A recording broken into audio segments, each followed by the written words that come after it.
We have a very exciting session now where we will hear from the VC panel, and I'm going to let my co-chair, Alex Zhavoronkov, take over from here.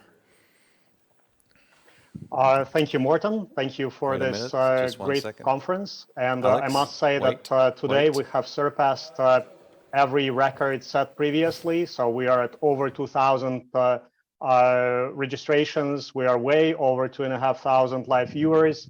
Today we crashed Zoom during the Dr. Li Kai-Fu's talk, and is just an amazing panel of speakers. So longevity biotechnology is definitely advancing. It is progressing. We are working internationally. So if you want to see how my office looks like, it's like this. It's 1 a.m. In the morning where I'm dialing from. Really happy to be moderating this panel. We have some of the most exciting, educated, and credible venture capitalists here at our panel, and I'm going to be introducing them today because if they were to introduce themselves, we could probably just finish the panel right there. It's just superstars. So I'll actually start with Kristen Fortney, who recently joined the panel. She is the CEO of BioAge Labs and a good friend for many years, very dedicated longevity scientist and longevity enthusiast, and a very active member of the community. She got her PhD in computer science at the University of Toronto, and then postdoc at Stanford, also looking at aging and longevity.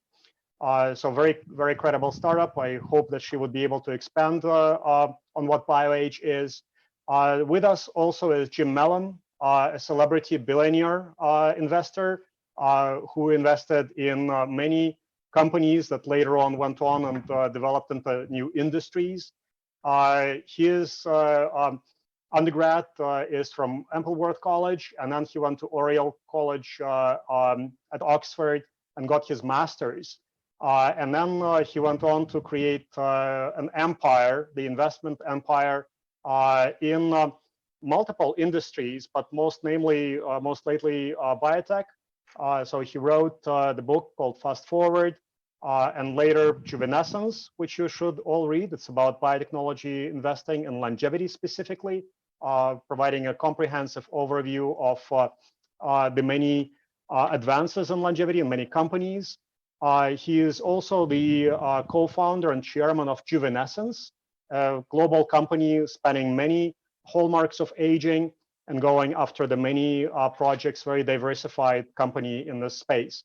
And before that, he also invested early in a company called Medivation, which was acquired by Pfizer for $14.5 billion. Also invested in Biohaven Pharmaceuticals, which is public, and made billions for investors in biotechnology industry. With us is Dr. Wei-Wu. He is currently the chairman of Human Longevity. If you haven't taken a test at Human Longevity, please do. I did it myself.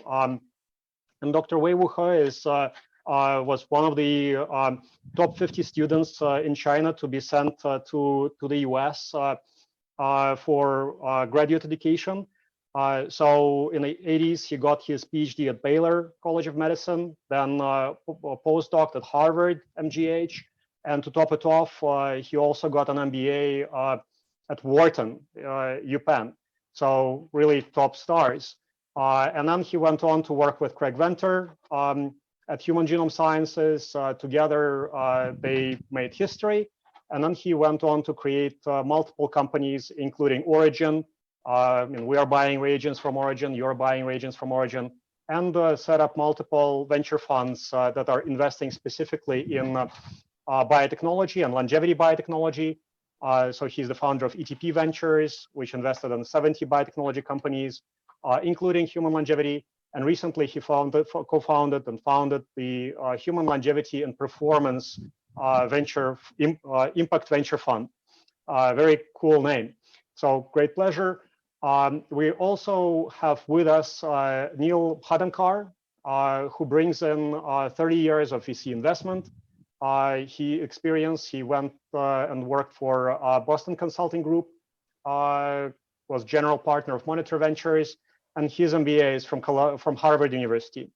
Also with us is Sergey Young, celebrity longevity investor. So after getting his graduate degree in chemistry and a successful career at McKinsey, he founded Peak State Ventures. Currently, it's over $2 billion in assets. And then he founded a $100 million longevity vision fund, specifically investing in aging longevity. And the most beautiful family name. I'm thinking about doing that myself. We also have Michael Antonov joining with his team, Maria Konovalenko, who I think is the first person to get a PhD in aging research from the Buck Institute and UCSF. And we have Matt Schlossberg, who is the chief of staff within Michael's growing longevity empire. Michael was a software engineer. His graduate degree is from University of Maryland. And then he went on to work in many AI and software companies. Lately, Oculus, co-founded Oculus, sold it to Facebook, worked at Facebook, and after that realized that aging and longevity is probably one of the most impactful fields, and is very actively, but also very silently, investing in this area. With us also is Patrick Burgermeister, who worked in Novartis in the past, so very credible pharma executive. And then he worked for Biomed Partners for a number of years. That's where we met in Basel in Switzerland. And now he represents Kizu Ventures, which is investing in longevity. And also with us is Tyler Golato, who got his bachelor's at Stockton University, and then went to do all kinds of internships and continuous education before founding Molecule. They were focused on kind of blockchain technology in the past, and later repositioned as a financial matchmaking platform for scientists and investors. So thank you for being with us. Sorry for such a lengthy introduction. And I'll open the floor with the first question. So there is a clear trend in the investment world. So longevity is becoming a hot topic. It's becoming more credible. Like 16 years ago, when I joined this industry, I wouldn't have imagined that I would be interfacing this kind of audience and this kind of speakers and panelists with that much credibility in the field. And what do you think has really changed, from 10 years ago and 15 years ago, why there is such an explosion in longevity research? And I'll start with Jim Mellon. Jim, you wrote a book about that. Sorry, thanks, Alex. It's really nice to be on a panel with you and all these very wonderful people, most of whom I know as friends. I think the big change is that the science of longevity is catching up with the aspiration of all of us to live a healthier and longer life. And some of that has got to do with the unveiling of the human genome in the year 2000 and the subsequent ability of scientists such as yourself to read the map that was unveiled by the human genome. Some of it has got to do with the fact that billionaires, and I'm not talking about minor ones like myself, but big ones in Silicon Valley, are of an age now where they're concerned about their own longevity and are beginning to put money into this field. And for possibly altruistic, but very largely for personal reasons.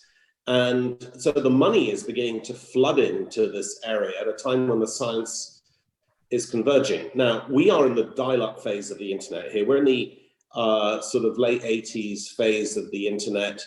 We don't know what's going to work. And I will challenge anyone to tell me exactly what's going to work, but we know that something will work. So we're feeling our way in the dark, but this is a time for investors to make very large amounts of money if they place their bets carefully and they spread their bets, more importantly, which is what we're trying to do at Chief in Essence. This is a wonderfully exciting period to be alive. And people like yourself, Alex, who's been working away for years on this subject, being a huge believer, are now having your ideas and your mission validated. And it's so exciting to be part of that. Thank you, Jim. Again, you are the one of the most credible investors in the world in this field, and you are leading the revolution with Juvenescence. And now passing the word to Dr. Wei-Wu He. And by the way, for everyone on the panel, just bookmark this or just write it down somewhere. Make sure you watch Dr. He's talk at Startup Health at the beginning of this year, before COVID, before anything. It's just such an amazing talk. And Wei-Wu, can you add to Jim's remarks on why longevity is there? Because you are servicing the elite currently. You are servicing those billionaires who are coming for elite diagnostics, elite service, concierge service. So they are already spoiled at Mayo's and Hopkinses and Stanfords of the world, and they still come to human longevity for something else. So can you tell us a little bit about that perspective as well? Yeah, well, I'm echoing Jim's comment. I think, from China, we know that the kings and queens in China has been interested in longevity for thousands of years, right? So the legend is that's how gunpowder was invented, because people were mixing different potions and boom, they didn't create longevity. They discovered gunpowder. So I think the two major innovation in life sciences, which is really starting to impact our field, is I always say the better way to detect something or better way to monitoring something. It's really revolutionized. I've been working with Dr. Craig Venter since '93. I left Mass General to join a company called Human Genome Sciences. That was the first company was doing large-scale sequencing. So Craig always says, when Celera decoded the first genome, it cost about $200 to $300 million. The government spent about $3 billion just to decode one genome. But we all know that Illumina just announced that now, it costs about $600 to decode your genome 20 years later. So I think this technology is really, really revolutionizing how we detect a disease condition or any condition like age clock with AI machine learning. That's even going to be even more fascinating. This is why we actually invested in Alex's company, Deep Longevity, because age clock is clearly, with Jim and with everybody. Okay, so I think the other aspect is better way to perturb a biological system, right? So the innovation is always detection and perturbation. So in longevity, we all know calorie restriction. Apparently, that's everybody agrees that actually can extend life expectancy. But every one of us has risk factors. Some people are born with a BRCA1 mutation. Somebody is born with a LRRK2, which is a mutation for Parkinson's diseases. So I'm always fascinated with this whole field because human longevity is really trying to do exactly that. So if you come to San Diego, we collect 150 gigabytes of data from you in 3-4 hours. Ideally, we like to collect that data set for 20 years from you. So the longitudinal data set will guide you to see where, where's your risk. We have an example, for instance, people has LRRK2 mutation, which is a predisposition for Parkinson's. In their 50s, if you really look at the 3T MRI, you can already see structure changes in their brain. They have no symptom whatsoever, but if you use 3T MRI, you can already see the substantial Niagara, which is the part of the brain which will be impacted by LRRK2, is already there. I have a very dear friend of mine, he has these mutation. And at 52, you can already see signs of it. Now, the question is when he should be enrolling into this small molecule drug like Biogen just paid $2 billion for LRRK2, or the AAV gene therapy vector, which is trying to delay genetic Parkinson's disease. So for my friend, I said, I'm going to watch you for the next 10 years because right now you still have no pathological symptom but your sign of neuron is already changing. It's compared to, but the delta of change may accelerate to a certain point. So, his father died of Parkinson's disease at 70. So he might have 20 years to deal with his Parkinson condition because he inherited a risk factor. So I think, for us, to me, the most exciting thing is we have better ways to detect these risk factors, or better way to calculate your risk factor using AI machine learning. But on the other aspect of innovation is there are better way, small molecules, monoclonal antibodies, cell therapy, gene therapy, AV, this is really, really, taking off. And there's no doubt in my mind, I'm accurate, Jim, I think next 20 years, I think that the longevity technology in next 20 years, the number of innovation is going to be more than the last 200,000 years where human being lived on Earth. So the kings and queens in China 2,000 years ago, they may have all the power and money to build great walls, but they did not have the life sciences technology to help them live extra week.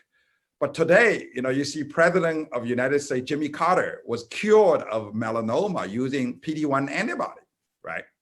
So today we have the biological power to truly intervene, ideally early, so that's why I encourage everybody to come to human longevity early. Don't wait until 80 years old, okay? So, and the longitudinal data is gonna help you what is a risk factor. So I think, so after we invested in human longevity, recently we created a venture fund called the Human Longevity Impact Venture, Performance Impact Venture. We already done 10 deals and it's really fascinating. I think we can do 200 deals in less than 12 months if we wanted to, because there's so much innovation in this field. Thank you.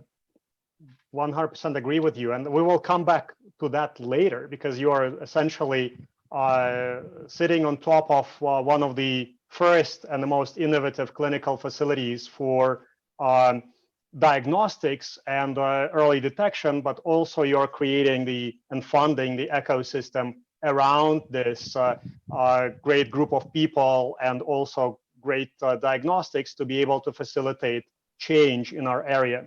So deep bow to you. We will come back to that as well. And now, I'll switch gears a little bit, and I'll ask Sergey Young on the panel and Patrick Burgermeister to comment on the credibility of the industry, because you see a lot of projects. You see a lot of projects coming to you. So especially after you announced the $100 million fund, I'm pretty sure there is a huge lineup of people offering projects to you. And there is a lot of fraud in this industry.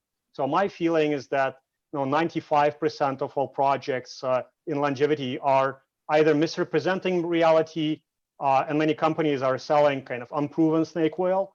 And how do you navigate those muddy waters? How do you identify the most credible projects? How do you assess the credibility? How do you assess the investment potential for those new projects? And that's a question for Sergey and also Patrick and Michael Antonov actually as well, and Neal. So for group of 4. You want okay, maybe I go first, if you don't mind. I see where you're getting at. I personally wouldn't say 95%, maybe it's more like 50 or so. And I maybe also wouldn't use the term fraud. I think it's just this scene is pretty new. And Patrick, we have artists on your background and they just don't bring fraud to you. So yeah, that is why it's 50%. Okay, yeah. I think a strong reason is that the startup companies are new. So we see a lot of teams that have not done it before, as they say, people who have not developed a drug before. And on the other hand, the first really bold and good investors here in this area are also not the usual biotech VCs. So 2 unusual players are meeting here. So I think it's just that this must be adapted in the future, how they interact with each other. The way how to navigate this is, I think, you have to do a thorough due diligence. And if this is not your home turf, you maybe need to buy some external expertise, hire this scientist, this key opinion leader, and pay him a day or two to dig into this case. Maybe also engage a lawyer to look at the patents and all that. Just, do a really thorough due diligence on this. And if you look at the teams, maybe you ask yourself, would you sit in a plane that is steered by a lawyer? Meaning, well, you should bet on teams who have really the expertise. And if they don't have it, you can demand it as the investor, right? So you should see that they're complementing each other and have all the necessary capabilities in their team. So back to Sergey. Thank you, Patrick, for this insight. Thanks, Patrick. I do agree that what all of us do in longevity is combination of biology and technology, right?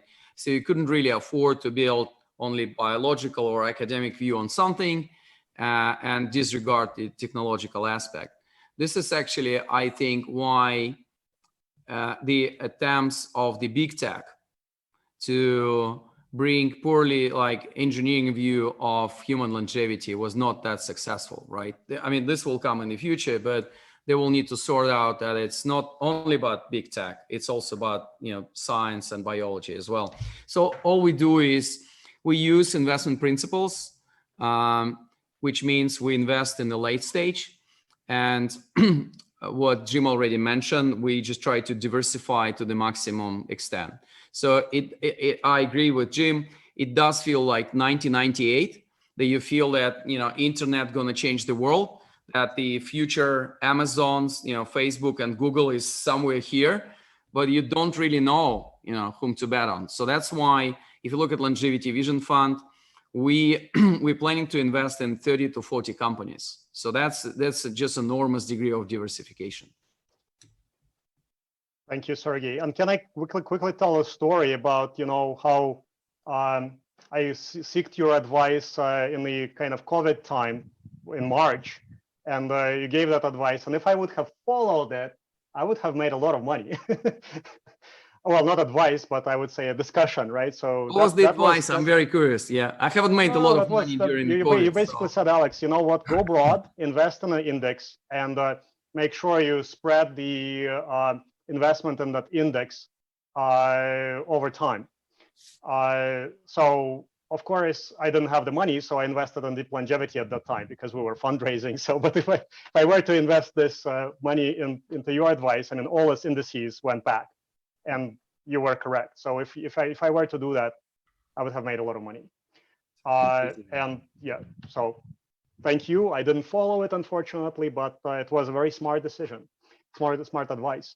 And now going to Neal. So Neal, you are the guru of investing, right? You've invested in some of the most successful companies in the past. You work with Peter Diamandis, who we should mention here because, you know, he probably deserves more credit than people give him usually, because he's kind of like an octopus in all of the exponential technologies, and in addition to motivating a lot of people to take bold moves and change their careers and lifestyles, he also invested in a lot of companies, and he managed to, you know, also start Human Longevity, and he helped start Bold, and brought in some of the top talent like Neal, who is, you know, the visionary in this industry. How do you make decisions, Neal, in this area?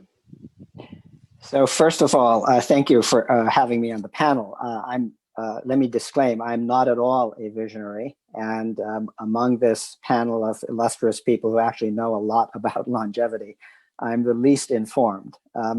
So Bold Capital, remember, is an early stage fund. So we invest really at the seed and Series A levels. And we're cross-sector, but we're always looking for an intersection of deep technology and big impact. And because of that, you know, we have about 50 companies now between our two funds. About a little over half of them are in healthcare. And I recently did a count. Approximately 14%, or 7 of those companies, are in some way, shape, or form related to longevity. So we happen to kind of come into this field by accident, but it's obviously a very exciting field. Now, for us, like anything else that we invest in, we're always looking for deep and validated science. And I think that in the longevity field, one of the things to remember is it is fundamentally about science. We are still at the very early stages of understanding how all this works. I think the biology of human longevity and animal longevity or plant longevity is very complex. We're just scratching the surface, which is why, by the way, there are these hundreds of companies, each of which has a slightly different perspective on what's going on. And I think over time, over the next 10, 20, 30 years, we will put those pieces together and develop a much fuller view of what's happening. However, as a fund that is responsible for making investments and returning money to our investors in the time span of the fund, we're always looking for situations where it's easier rather than harder to validate that something is actually working and that it can go into an application where there is a need. And obviously what that means for us is that the silver bullet type of longevity stories about, this molecule will solve all your problems. We tend not to be terribly keen on those. But if there's a particular molecular process that can be helped by a particular approach, and there's good scientific data behind it, there are good scientists behind it, it comes out of a history of research, usually at a university or somewhere, that's the kind of situation we'll look at. The other, I would say, longevity companies that we found attractive are the ones that are maybe taking an approach that combines some form of biology with some form of engineering. And it could be for promoting bone growth simply by getting growth factors to actually just stick where they're needed as opposed to float away. Very simple idea, but very profound impact. So again, for us, it's about, does it work? How can you demonstrate that it works? Is there a demand for this? And from that perspective, it's just investing 101 with a great team, obviously, because they're the ones who make it happen. Neal, thank you. And I witnessed some of this due diligence firsthand, so I must say it's very serious. And looking at how some of your limited partners, those are some of the largest corporations, including accounting and consulting firms, the top in the world. So they demand the best. So yeah, it's great to see this kind of approach. And I think that more than 14% of your companies are in longevity. It just depends on how you classify them. Fair enough. And moving on to Michael. Michael, you entered this field like storm, right? So I started looking at some of the conference programs approximately 3 years ago, and you were everywhere. You were in some of those conferences that were more credible, less credible. You were reading a lot of literature, and now you brought a team, right? And you brought a team who, are great at operations, science, and tell us about how you are making decisions and how you separating, garbage from real gems. It's a pretty challenging thing. I would say I look at the whole picture of impact because as we discussed, I see a lot of things are going to happen within the next 10 to 20 years. And as you look at your kind of portfolio, I can almost divide it into several areas. So one area is where you look for more established companies, which have already maybe in series A or B, where work has been done and you can have somewhat higher confidence in maybe a good investment return. But in addition to that, there's this other part where you have very risky investments. And these are maybe the seed stage companies or some in novel areas. For example, I'm excited about epigenetic reprogramming or some other thing where there could be a very high risk, but there is also an opportunity to maybe make a bigger impact in research and development of a whole field.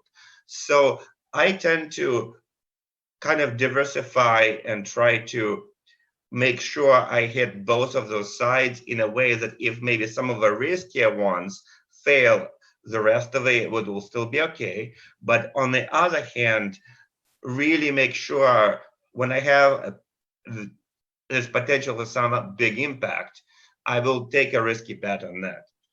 And in terms of bringing the diligence, that's always important. And that's actually why you want to find several people with different perspectives. And as an example, Maria just recently joined our team to help look at the science of and underlying things.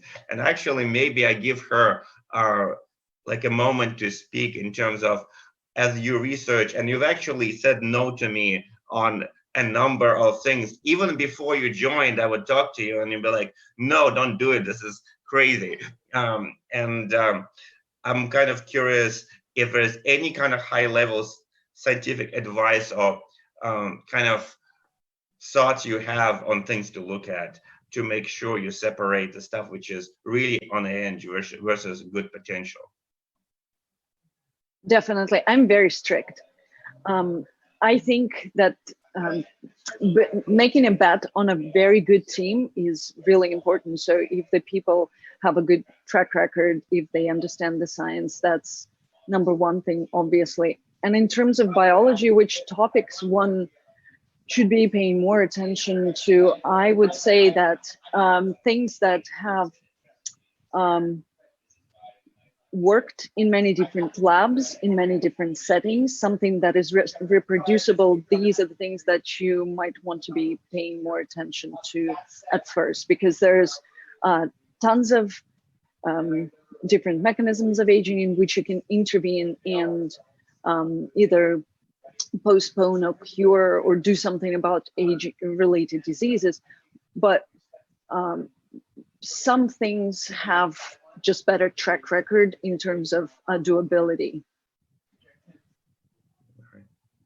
So thank you, Maria. And Maria, I think you're in the field for 16 years as well.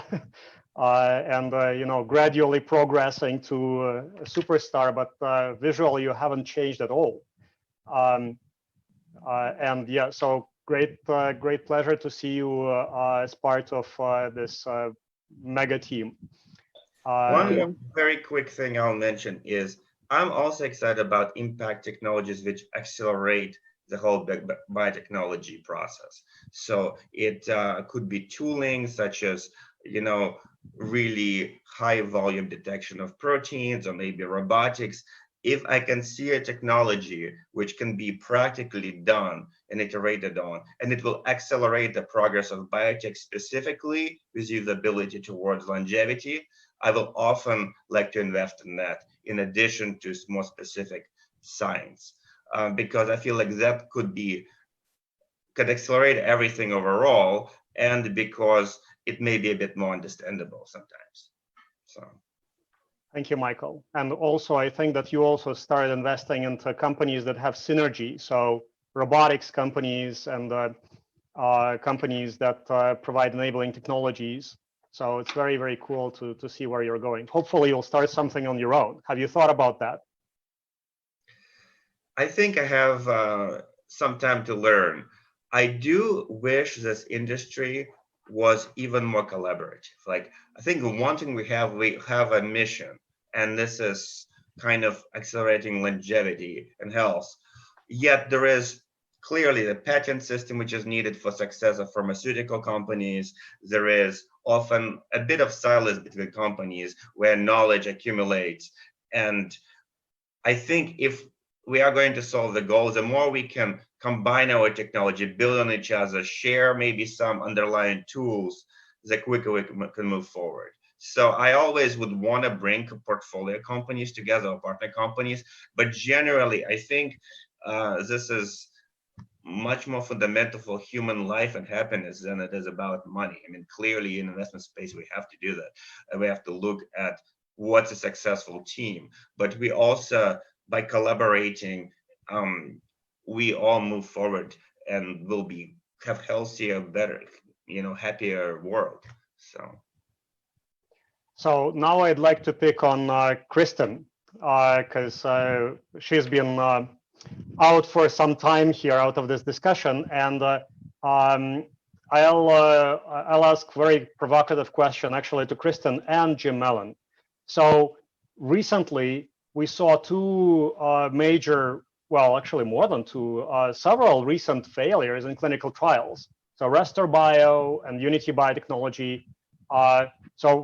And you've seen the profound impact those clinical trials had on the stock prices of those companies and on the employee morale and on the longevity industry in general. We were all praying and hoping and promoting those companies, and they failed.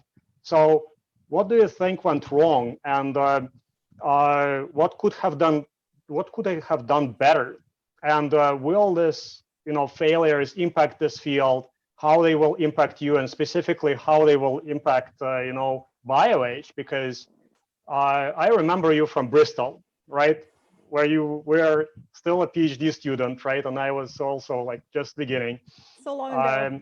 And now you are developing drugs. So you went from discovery, you identified targets, and you've in-licensed a drug, and it's public information, and you've raised from the top investors as well.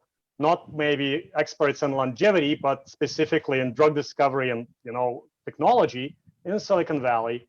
And now you're switched to development, right? And once you go clinical, it's binary. How do you feel? And how do you feel about those failures? That's a great question, Alex. And of course, something we think a ton about, right? So there's a lot of questions in your question, but I'll start with these clinical trial outcomes. And I mean, the important thing for everybody to remember is that science is hard, clinical trials are hard, most novel mechanisms fail, That said, of course, this is going to reflect poorly on the longevity industry. It's going to be so important for the field to have the first drug that is really an aging mechanism that is approved for some indication. And like you said, Alex, right? I think we were all rooting for those companies to be successful and disappointed when they weren't. But part of it too, right, is that it shouldn't reflect poorly on the field because it's so broad. I think you mentioned this, Maria, right? There's so many different mechanisms that are relevant to aging. So even if, it's even broader than cancer, because cancer is just one of the things that goes wrong as you get older. It's broader than diabetes. So there are certainly a lot of very potent targets and a lot of different, even disease indications that will be brought forward to that are completely independent of these programs and of these mechanisms. That's certainly true for the two targets that we're advancing to the clinic. They're, completely independent pathways. It's the hypoxia pathway and the prostaglandin pathway. So very different science, but of course, I think there's still some skepticism around aging mechanisms. I mean, it's interesting, right? Because there's skepticism, but there's also more interest than there's ever been. Because I think people are really seeing the potential from the science, from the results in mice, and also from, I would say, the need, right? I mean, the population is getting older and older. Certain clinical bets in Alzheimer's have not worked out, et cetera. And people are looking to aging where they should be looking for the next generation of therapies. So of course, we think a lot about this. And it's funny because I was listening to investors describing their strategy and their portfolio. And BioAge, my company, we're not investors, but in a way we are building a portfolio. It's driven by our human data sets, driven by the pathways that we're mapping. And then we're making bets in the clinic. And each one of those is very risky, as you said, Alex, it's a really binary decision whether it works or not. So we are, for these first early bets, going for some very validated targets where there's really a lot of data, and we're quite confident about the de-risked clinical path that we can follow to get to a broad aging indication. That's how I think about it. Thank you, Kristen. But you are not afraid. You are brave. And Well, that's exactly why I want a portfolio, right? I mean, I love the 2 drugs we brought in. I want more. I think that one of them is going to work. I think several of them are going to work, and the first one that does is going to be really important for the field. Yeah, just make sure that all of them the readouts are close to each other, because otherwise, that's right. That's right. Any plans to go public? That's part of the menu of possible options. We'll see how that goes. All right. Well, I'll be one of your investors a little bit, because I'm invested in all my companies, including in Silico, but I'll definitely send a vote of confidence once you're public, awesome. If you're public. By the way, you are one of the advisors for Silico. So that's right. Yeah, before you start by age. Full disclosure. Jim, what's your take? Because I mean, your opinion matters hugely. You are one of the deep thinkers and readers in this industry, and you wrote a book about that. So, 2 books? What do you think? Well, I'm a Scotsman, although you may not tell it from my accent, but I'm 100% Scots. And Robert the Bruce, some of you will be familiar with, had lost a couple of battles against the English, and he holed up in a cave and talked to a spider there, and he watched the spider going up and down, trying to get up and stay up. And eventually the spider succeeded. So Robert the Bruce's motto was, if at first you don't succeed, try and try and try and try again. And I think that's what we need to do in our industry. We know there were flaws with the Restore Bio project. We know there were flaws with Unity, and I love NED, by the way, but their phase 1 data was a bit of sophistry in that one. And we know that saline solution is a very good placebo and OA in the knee, all right?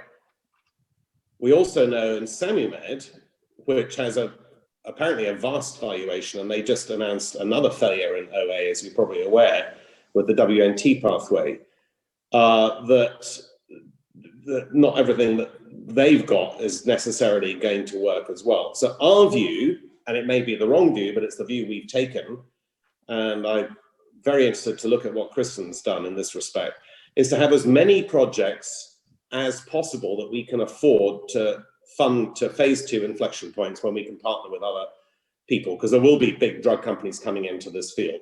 We also don't want to back science projects. We want to have something that is potentially going to be on the market relatively quickly. So we've got 20 projects. We'll have 8 INDs over the next 12 months or so. We've got a phase 2 starting right now in sick patients, and we've got a consumer-facing product called Metabolic Switch that will be on the market in the US in October. We are moving towards commercialization as quickly as we can, because if we don't deliver something to our shareholders and other companies don't deliver something to their shareholders, then the volume of money that's coming into this field will peter out. And it's money that's going to make the difference. You know, the science is there. We know that the pathways of aging are potentially malleable. They're definitely malleable in animals and probably in humans. And rapamycin is a golden drug. It was just wrongly handled in Restore Bio. It's a golden drug.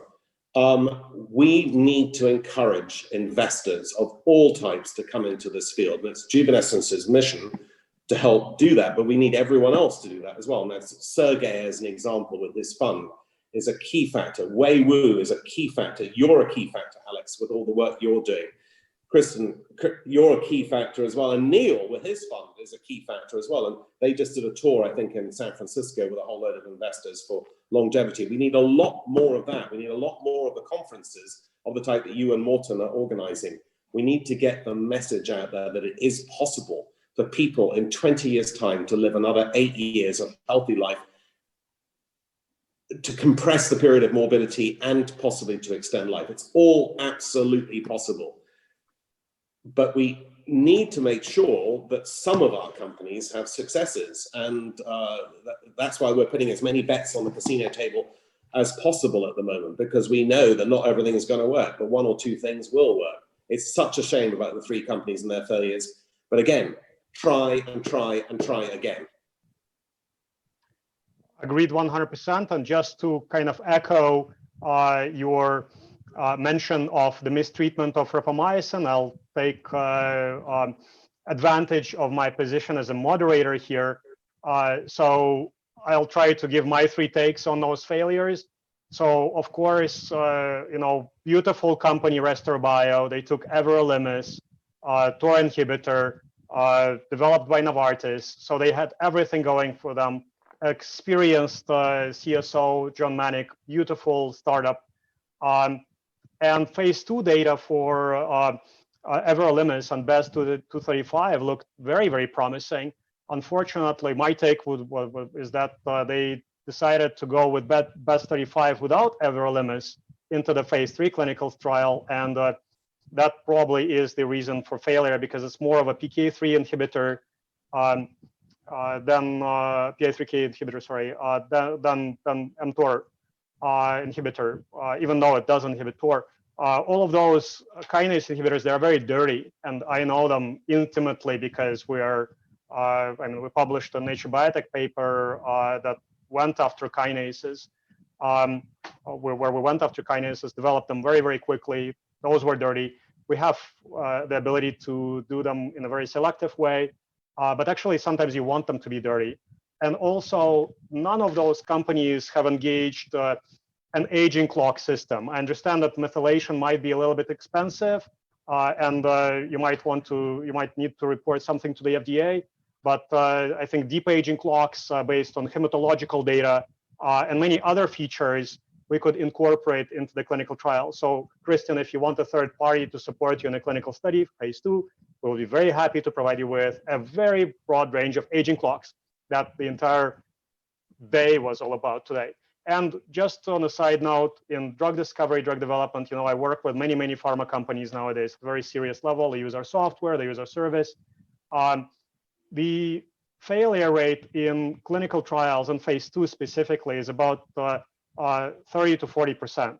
So if you're looking at the entire span of drug discovery, drug development stages, you are talking about 10%, 15% success rate.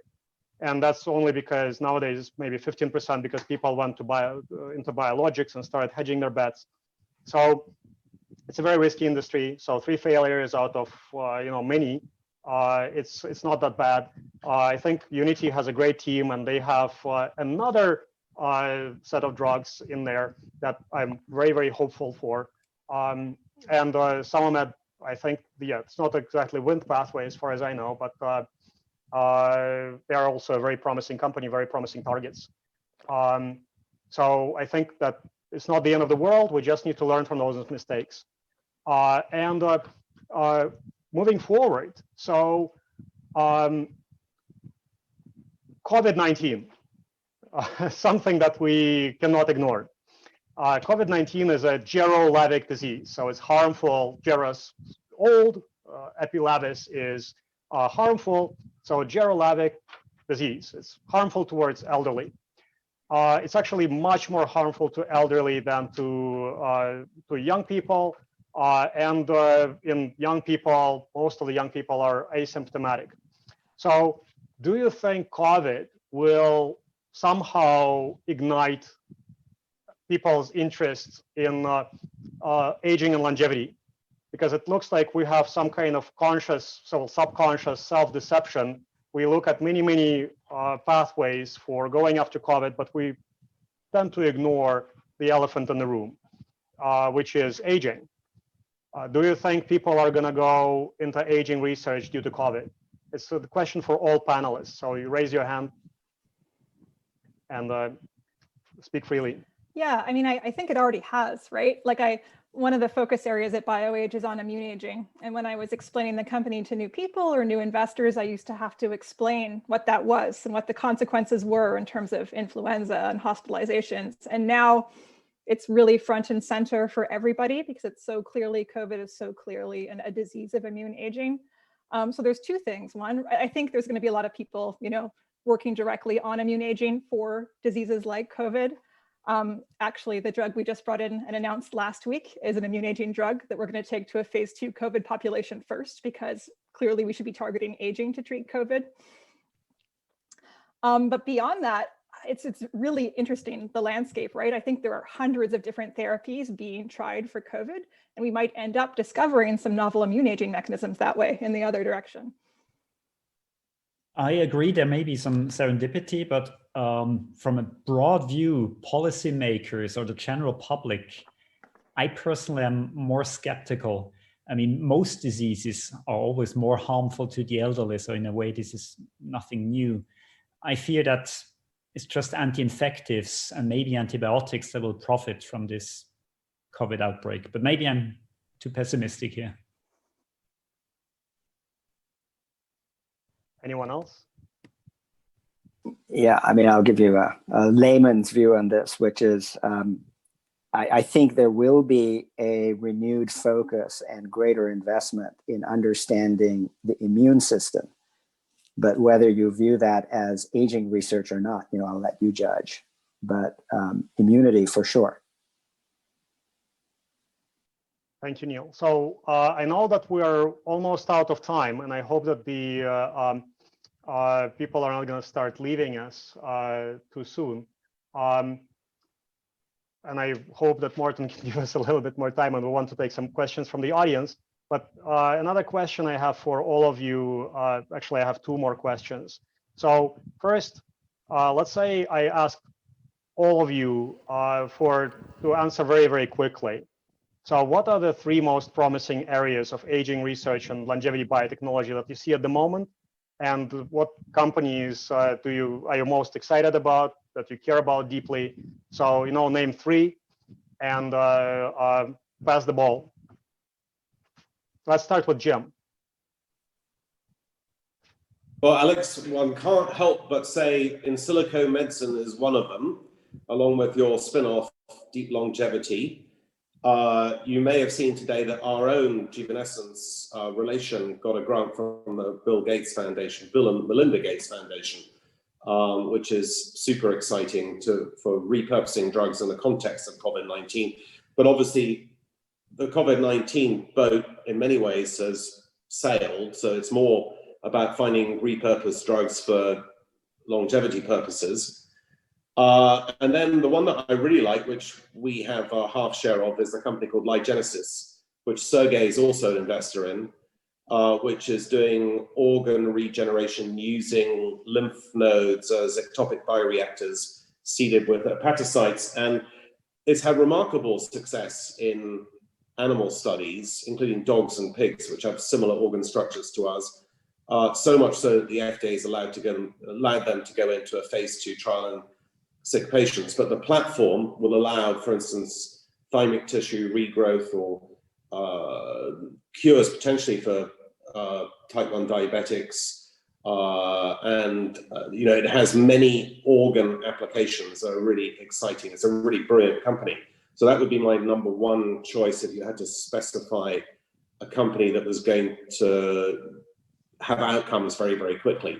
But always we come back to you, Alex, the most enthusiastic, passionate missionary for longevity, the first person apart from Aubrey that I met in the field.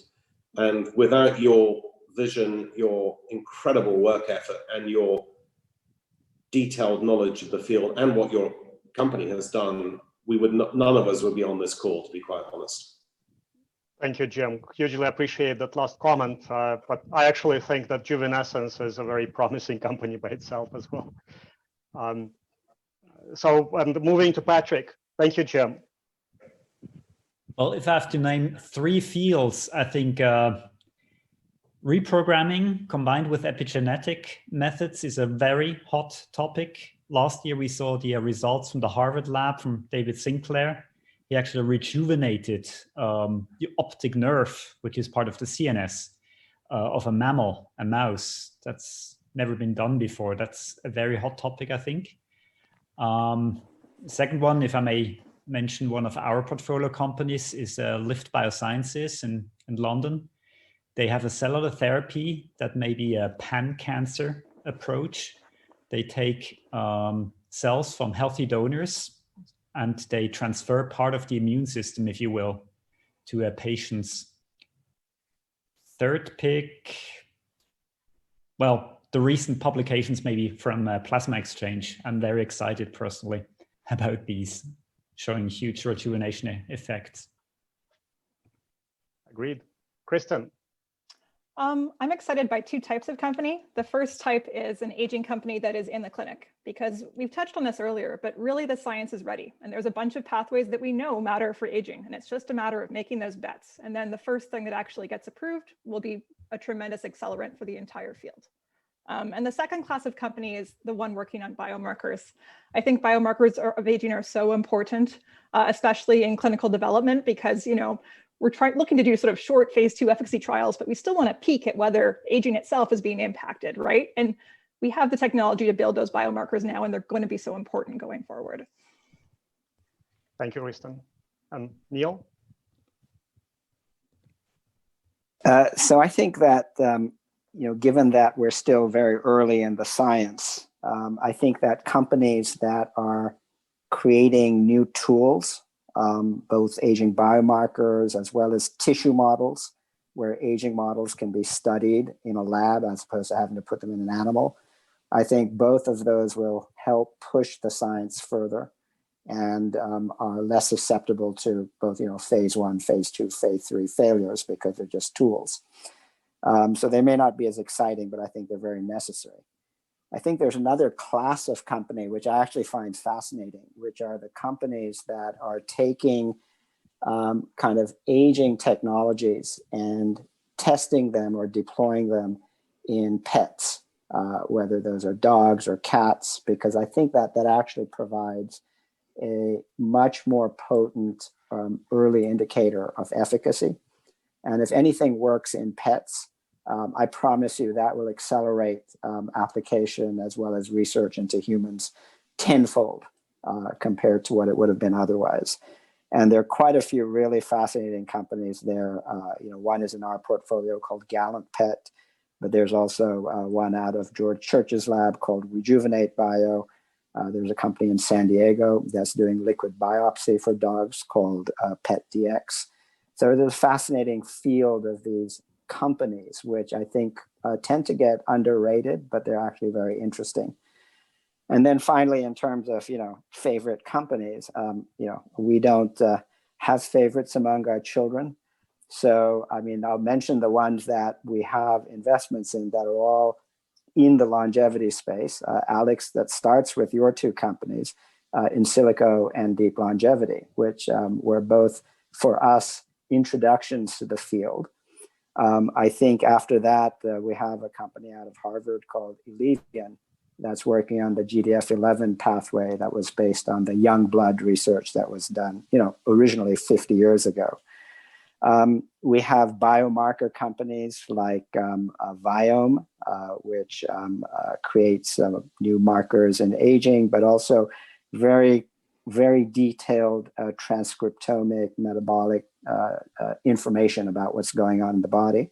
And then what I would call more of an engineering company, IVIVA, which combines both cells and mechanical structures to create organs, to replace failing organs in the body.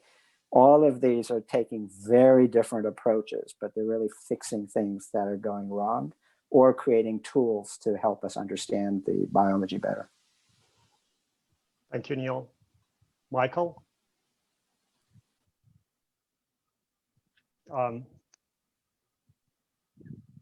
So a lot of good things have been said, and I'm excited actually about a number of these areas. And it's really about having a combined tool set, which brings in, on one hand, you have AI and robotics, which can kind of be integrated together for fast iteration.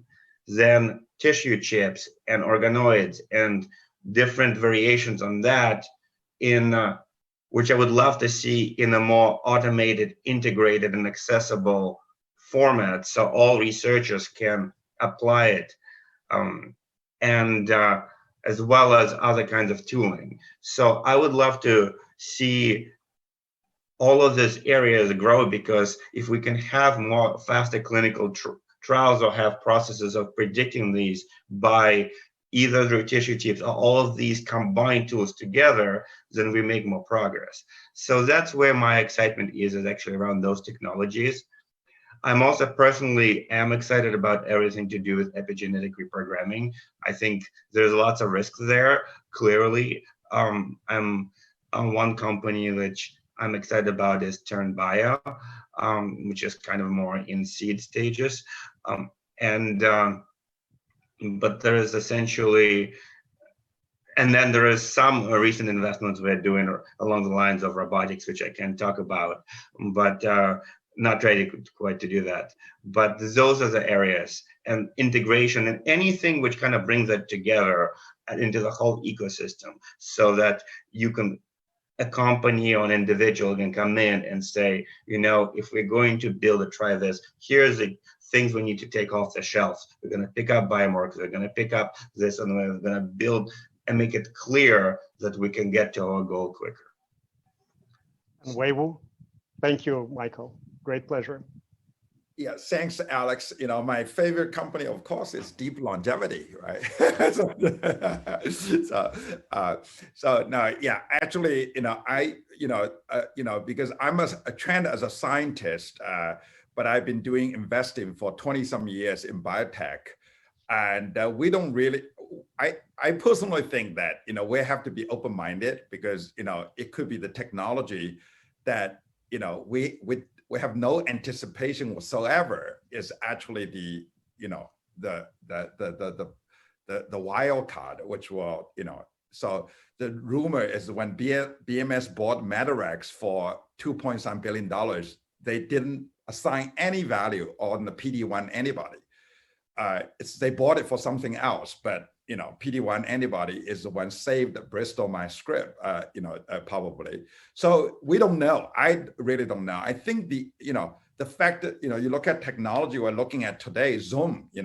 My friend Eric Yuan created this platform, made us possible to talk about longevity, is phenomenal, right? So we are actually very open-minded. We think anything which we think has impact will be, we like to invest into it, and we're about to make an investment into an AI algorithm to, help physicians to, ask quick questions about patient data, right? So if in the future, if the physician asks a question, say, okay, what is Wei-Wu's blood pressure? And suddenly my 20 years of blood pressure just shows up on the physician's desktop. That physician, that 30 minutes will have so much knowledge about myself, me, the patient. So technology like that might actually empower doctors to, to see so much better. We invested in another company recently called Sleep Score. We all know sleep is extremely important for longevity. If we don't sleep well, it's very unlikely we will live long. So it's a company that spun out of a company called ResMed. ResMed has been investing in this technology for more than 10 years and $50 million.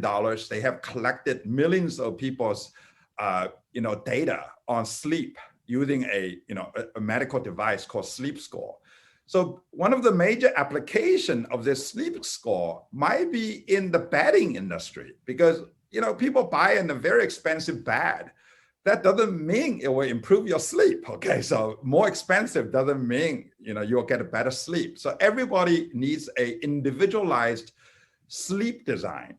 But if you don't have the Sleep Score, it's very difficult to design a bed for you, right? So this is area that as simple as sleep might actually impact your quality of your life and your longevity, your energy level, so much better. So I think, but if you look at really technology-wise, I'm a big fan of human longevity, obviously the company I'm running. The reason is we are attempting to put all data, human being you can buy, like, 3T MRIs, whole body MRI, microbiome, metabolome, whole genome sequencing. We're trying to integrate that, because that is if you look at a simple technology like MRI, we take it for granted. There's 11 Nobel Prizes behind the current 3T MRI. And if you look at the MRI technology, MRI is a very expensive camera, $2 to $3 million, you buy a camera. And you can change the software in this camera. So we work with Anders Dale at UCSD. He's a brilliant algorithm guy for MRI. So we can detect tiny prostate cancers because all fast-growing tumor cells, the water density in the nuclei is higher. And it happened to be MRI. You can build the algorithm to pick out a group of cells has high density in water density in the cell nuclei.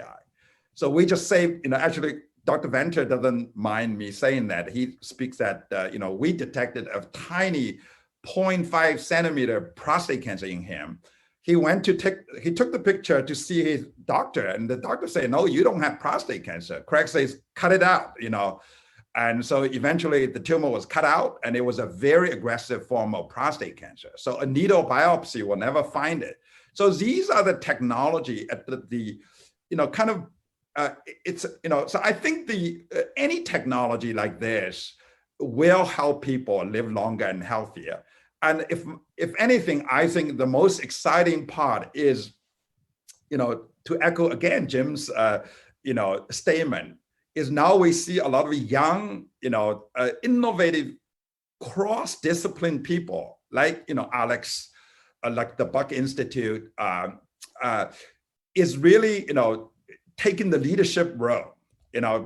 I do early stage investing. Sometimes, I would say at early stage investing, it's the entrepreneur makes all the difference most time. Okay, so if you bet on the wrong people, nothing ever happens. You could have the greatest, idea.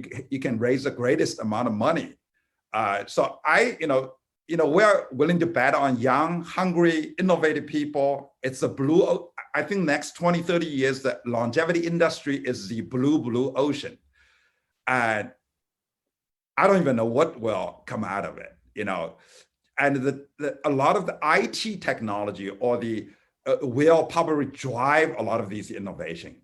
So again, Dr. Venter always tell me that in year 2000, when the first human genome was decoded, Celera used Alpha Server. So they bought $80 million worth of Alpha Server, the hardware 20 years ago.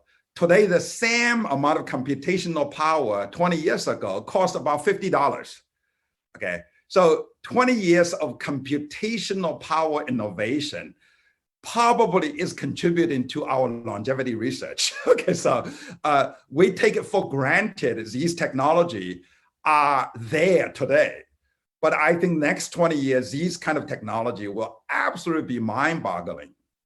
And I think it is going to be, there's 70 years ago, there's only 30,000 people alive over the age of 100.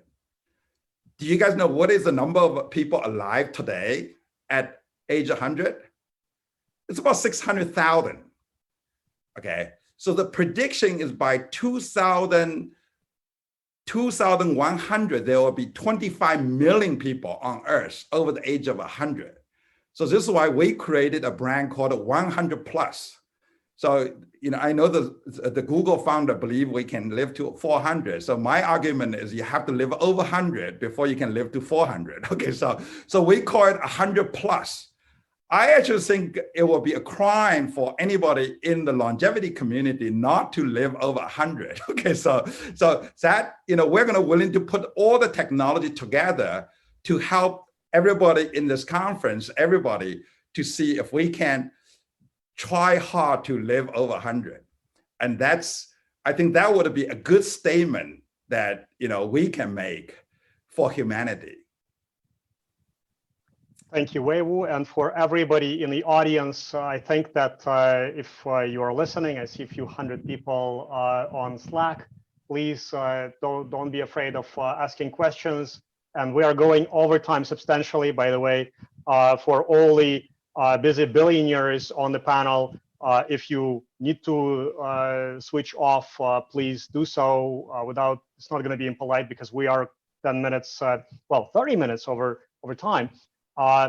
And also, please make sure that if you are traveling, if you can go to San Diego, please consider human longevity, because it's not only it's not only useful for you, it's also an educational experience, because you will learn a lot about your body.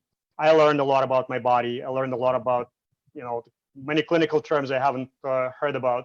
And also I've learned that medicine is much more difficult than drug development or drug discovery even. So combining those technologies together, it's very, very difficult.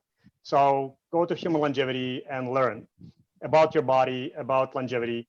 And I hope that this panel today will provide some insights into how to start on longevity investing. We can follow Jim Mellon's path, and Wei-Wu's path to me is, the longevity Jesus and the longevity Buddha before some of those investors came into the industry.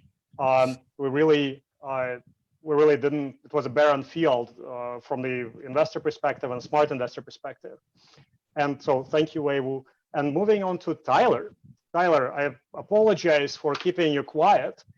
You're a startup, you repositioned from blockchain to bridging investors and science companies. What are you most excited about? Yeah, I mean, really the goal with Molecule is to try to create a modular drug development pipeline, particularly taking advantage of the fact that a lot of drug development processes have sort of vertically disintegrated. You have universities working in early stage drug discovery, CROs providing services down the line. And what we're really trying to facilitate is the exchange of equity in the early stages to help collaborations occur and facilitate those sort of collaborations in a streamlined way. In the context of the longevity, what I'm really excited about and what I think is important are biomarkers. I think what we saw with the Unity trial is really the need for better biomarkers. I don't think P53 or MDM2 was really invalidated as a target pathway, but rather that we really need better biomarkers of senescence in order to understand what sort of pathways are really driving senescent cells. I also think that AI in the context of drug discovery is really important, and it's something that you're making incredible strides with, and it's been really exciting to see. Particularly the use of AI to try and predict clinical trial outcomes. I think that's something that could be incredibly powerful. And the final thing that I would want to mention that I think is extremely important from really for the public is advocacy. I think we need more groups like LEAF, the Life Extension Advocacy Foundation, that are really creating awareness of aging and longevity, and making people understand how important this is, not only in the context of just extending lifespan, but really the capacity of preventative medicine and the ability to really ameliorate age-related disease. I think if a lot of people, the question was raised earlier about COVID-19. I think the reason more people aren't thinking about longevity and aging in the context of COVID-19 is because people fundamentally don't understand, the general public doesn't understand the promise of aging research and the promise of longevity therapeutics. And if we could more actively raise awareness and people could maybe understand that this is a completely different approach from the siloed approach that medicine typically takes of treating individual cancers or treating individual diseases, people would be more interested in really backing this, and the public would be more behind it. I've definitely seen in the past 5 years since my time at the National Institute on Aging that it's become more mainstream, and there's lots of bright people moving into the field, but I think we definitely need to continue pushing for advocacy and pushing for awareness. That's great, and you're doing a great job in that area. So Maria, would you like to add anything to that? I would actually, if we're still on the question of what areas we see as most kind of promising, I'd be probably on the conservative side and say that mTOR inhibition would be terrific for people. And we just have not yet come up with the drug, or maybe there will be a number of drugs for different kinds of indications. So the jury's still out there, and I think mTOR inhibition holds tremendous potential. Also, things like methionine restriction, things like factors in the young blood that rejuvenate different aspects of biology. In particular, I'm a huge fan of boosting cognition, and things that nobody really talks about, stuff like extending female reproductive health and longevity. This is such a neglected topic, and I think there's it just holds a lot of potential also in terms of building companies, because this is something that is really needed for, well, half of the population. Thank you, Maria. I hope that after this panel, we might consider doing something like a Wikipedia for longevity investing or some kind of club that people could join. And Morten, can I ask just one last question very quickly, or no? One last question, Alex. Okay, that's so okay, but one last question to everybody, and let's just go step by step. So 2 very quick questions. So first of all, what advice would you give to somebody who is a novice and wants to start investing in longevity? And second, what do you personally do for longevity? And what do you take? What do you do to extend it? I understand that you might want to, well, you might be a little bit shy, but very briefly, so, few sentences.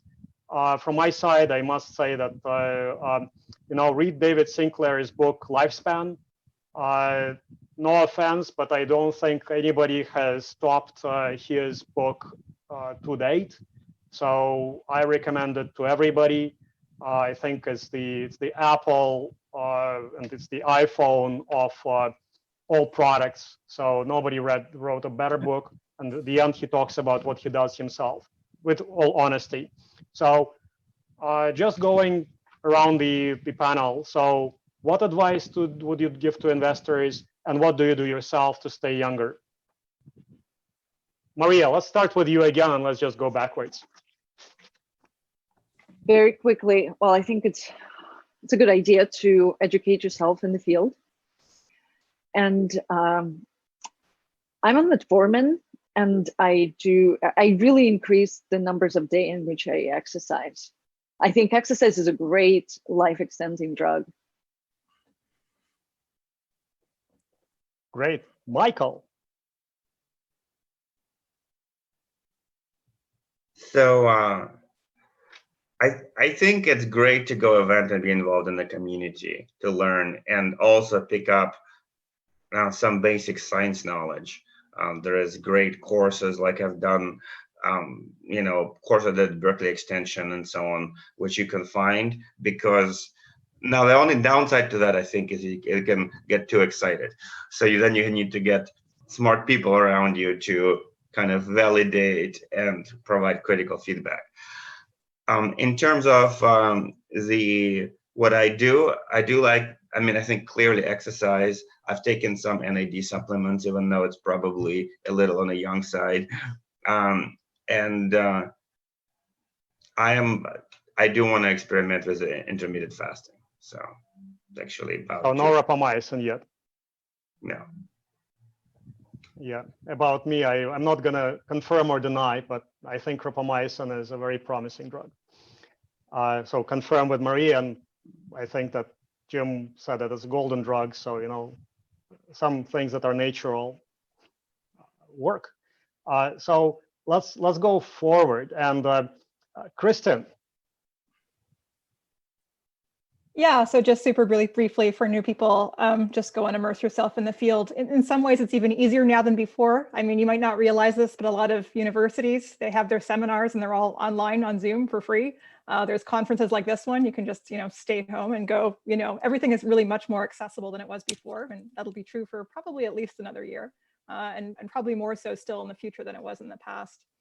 In terms of what I do personally, caffeine is an underappreciated longevity drug. I think there's increasing benefits to all-cause mortality up to 5 cups a day. So lots of caffeine. I also like the intermittent fasting. So I always skip breakfast a couple times a week. I'll have only dinner. It's really easy and it seems to work. Yeah. All right, Tyler. Yeah, just echoing that there's more resources available now than ever. There's some really incredible blogs like fightaging.org. Even for complete beginners, senescence.info is a great place to start. It's a little bit dated, but some incredible information on there, and obviously huge amount of resources on YouTube, and plenty of academic portals. In terms of myself, intermittent fasting, a bit of exercise, probably not enough. If I can claim caffeine, I'll do that as well. But yeah, take NR intermittently. Yeah, still not 100% convinced, but it might be a bit early, but yeah, I think it's promising. Neal?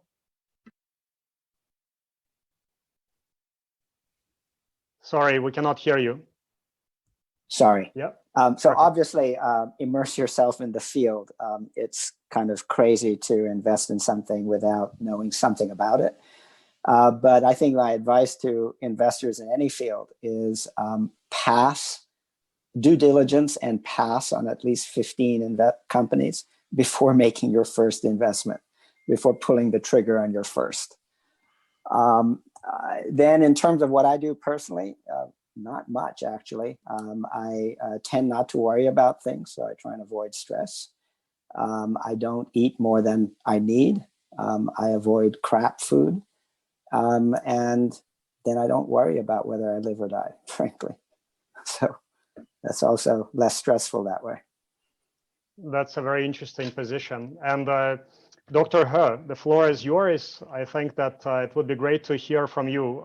Investment advice, again, you took the industry by the storm. I mean, 2 years ago, people did not hear about you in longevity, and suddenly it's you're all over the place. And I know that you try to keep the low profile, as you don't like to promote yourself. But just in general, so how did you get to where you are in longevity, and how did you educate yourself? Because some of those talks, I listened to them myself. You know, actually, Alex, you probably know, my interest in longevity really started very young because I grew up with my grandmother, and she was diagnosed with, cancer and died within 2 months of diagnosis. So at early 60s, and she got cervical cancer, which is obviously the risk factor is HPV. So I think my point is that aging or longevity is a very individualized thing. George Burns can smoke to 102 and still alive. Okay, so my grandmother obviously was not so lucky that with a HPV infection, killed her probably in the early 60s.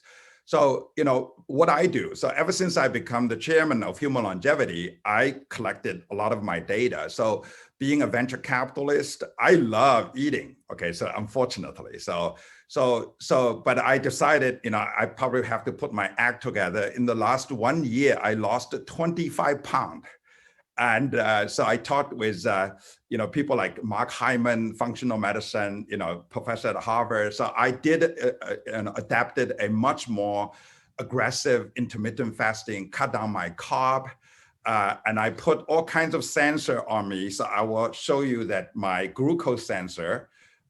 So I can, right now I have an Abbott glucose sensor on me. So I can see even in the morning when I don't eat, my glucose level is 110. So I'm a little bit pre-diabetic, but interestingly, when I'm in the evening drinking red wine, my glucose level is around 80. So there's a lot of data. I think the key is individualize who you are. So I know now I cannot eat an In-N-Out burger. The moment I eat an In-N-Out burger, my glucose level shoots to 250. Okay, so this is, I think the key, and obviously I'm exercising a lot. I'm drinking 2 cups of coffee in the morning. So I think there's so much we can do. To embrace your uniqueness to me is a key. I have a friend, he can eat all he wants and never gain any weight. But if I ate like 3 days in a row, I'll gain like 10 pounds back in no time. So that probably has a little bit individual, level in there. So I think by knowing the number and live your life accordingly might actually, be of help. And obviously you don't want to create stress for you. Okay, so, and, in China, I followed a mentor, Zheng Ji. He is a professor. When I was his student, he was only 85 years old. And he was a founding father of Chinese Aging Society. So when he was 85 years old, he bragged to me. He said, if I don't live over 100, my theory is all wrong. He lived to 110, okay, by the way. He broke the Guinness record of the longest teaching professor in the world, if you Google it. Okay, so he had, the first religion, come back to the comment is, don't take on excessive stress for you. Okay, so that's actually and sleep well. So some of these, sleep well, don't take too much excessive risk, stress. For me, I think, too much food is a form of stress.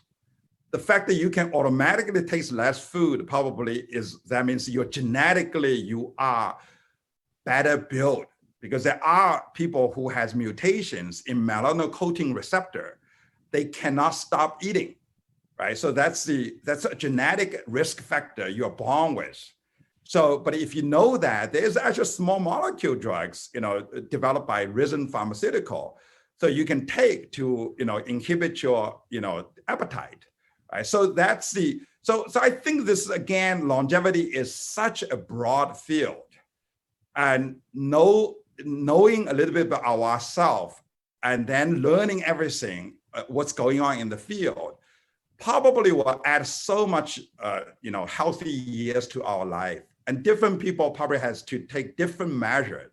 If somebody, for instance, in our cohort, says 2% of people has homozygous ApoE4 mutation. So, and they have high polygenic risk score for Alzheimer's. What should you do if you are that person, right? So I think that's the challenge we'll be facing in the next 20 years. Alex, thank you so much. Thank you very much. I think that the glucose meter on a cell phone, it's a great idea. It would be nice to see if it does give you another 110 readout if you do it right now, to see if it's consistent. I just did mine, and it showed 99 mg per deciliter twice. So yeah, it's almost there. So consistency, I think, is important. Thank you very much for sharing those insights. And